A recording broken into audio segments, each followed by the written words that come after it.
মাদক বিরোধী সচেতনতা গড়ে তুলতে শুক্রবার আসানসোল দুর্গাপুর পুলিশ কমিশনারেটের কুলটি থানার নিয়ামতপুর ফাঁড়ির উদ্যোগে হল বিশেষ সচেতনতা কর্মসূচি। নেশাকে না বলুন, ভবিষ্যৎকে হ্যাঁ বলুন, এই বার্তাকে সামনে রেখে যুবসমাজকে মাদকের ক্ষতিকর প্রভাব সম্পর্কে সচেতন করা হয়। এদিনের অনুষ্ঠানে উপস্থিত ছিলেন এসিপি কুলটি জাবেদ হোসেন, কুলটি থানার ইন্সপেক্টর অশোক সিনহা মহাপাত্র। এছাড়াও এলাকার বিভিন্ন স্কুলের শিক্ষক শিক্ষিকা, শিল্পাঞ্চলের বিভিন্ন স্বেচ্ছাসেবী সংস্থার প্রতিনিধিদের পাশাপাশি সমাজসেবী সুনীল সরকার, সুনীল ভর ও টিঙ্কু ভার্মা উপস্থিত ছিলেন। বক্তারা মাদকাসক্তির ক্ষতিকর প্রভাব সম্পর্কে সাধারণ মানুষ ও বিশেষ করে তরুণ প্রজন্মকে সচেতন করার পাশাপাশি নেশামুক্ত সমাজ গড়ে তোলার আহ্বান জানান। পুলিশের পক্ষ থেকে মাদকের বিরুদ্ধে আইনগত পদক্ষেপের পাশাপাশি সামাজিক সচেতনতা ও সম্মিলিত উদ্যোগের উপর গুরুত্ব দেওয়া হয়। পুলিশ, শিক্ষক, সমাজকর্মী, স্বেচ্ছাসেবী সংগঠন এবং সাধারণ মানুষের সম্মিলিত প্রচেষ্টায় একটি নেশামুক্ত, সুস্থ ও নিরাপদ সমাজ গড়ে তোলার বার্তা দেওয়া হয় এদিনের এই কর্মসূচি থেকে।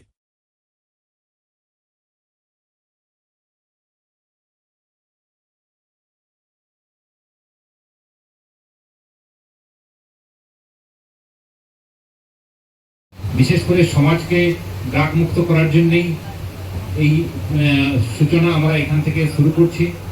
আপনাদের সবাইকে এই জন্যই ডেকেছি, সবাইকে ডাকা তো সম্ভব নয়। আপনারা বিভিন্ন অর্গানাইজেশনে যারা প্রতিষ্ঠাতা, যারা পরিচালক আছেন, তাদের মুখ দিয়ে, তাদেরকে বার্তা দিয়েই আমরা টোটাল সমাজকে যাতে ড্রাগ মুক্ত করতে পারি, সেই জন্যই আজ আপনাদেরকে ডাকা।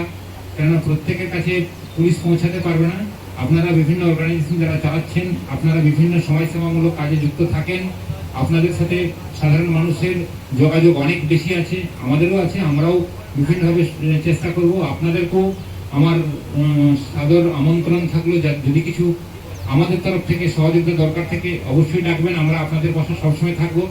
আমরা যেমন চাইছি সমাজকে ড্রাগ মুক্ত করতে, আপনাদেরও উচিত সমাজকে ড্রাগ মুক্ত করা। কেননা আমাদের এই বাচ্চা বাচ্চা ছেলেরা যারা স্কুলে পড়ছে, যারা বিভিন্ন সংস্থার সাথে যুক্ত আছে, তারাই কিন্তু বিভিন্ন ড্রাগ মুক্ত ছেলেদের সাথে তাদের সংস্পর্শে এসেই এই ধরনের নেশা শুরু করছে। তো আমরা প্রত্যেকটি পিতামাতার কাছে যদি এই অনুরোধটুকু রাখবো যে যদি তারা তাদের ছেলেদের প্রতি একটু দৃষ্টিপাত করেন এবং তাদেরকে একটু সচেতনতার মধ্য দিয়ে পরিচালনা করতে পারেন, তাহলে অবশ্যই আমরা ড্রাগ মুক্ত সমাজ তৈরি করতে পারবো।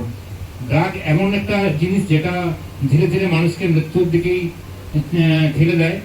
প্রথম দিকে বেশ আনন্দ সহকারী শুরু করে, কেননা মানুষ যদি ড্রাগ নেয় প্রথম দিকে বেশ আনন্দই মনে হয়, তো আস্তে আস্তে সেটা আর নিজের কন্ট্রোলে থাকে না, তখন তার কন্ট্রোলেই আমরা চালিত হই। তো সেক্ষেত্রে আমরা বলবো যে প্রত্যেকেই আসুন, আমরা সাধারণ মানুষ তাদের পাশে দাঁড়াই, তাদেরকে সচেতনতার বাণী শোনাই, কিভাবে আমরা ড্রাগ মুক্ত সমাজ তৈরি করতে পারবো, কিভাবে আমরা সুস্থ সমাজ গড়ে তুলতে পারবো, সাধারণভাবে আমরা জীবনযাপন করতে পারবো এবং তুলতে পারবো। এই বলে আপনাদের কাছে আমার প্রার্থনা থাকলো যে প্রত্যেকেই এগিয়ে আসুন।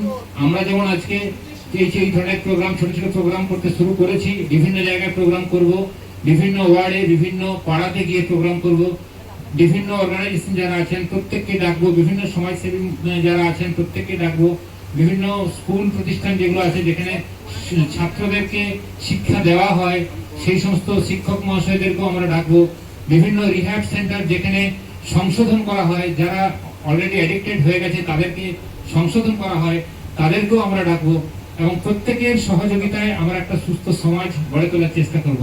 থ্যাংক ইউ সবাই।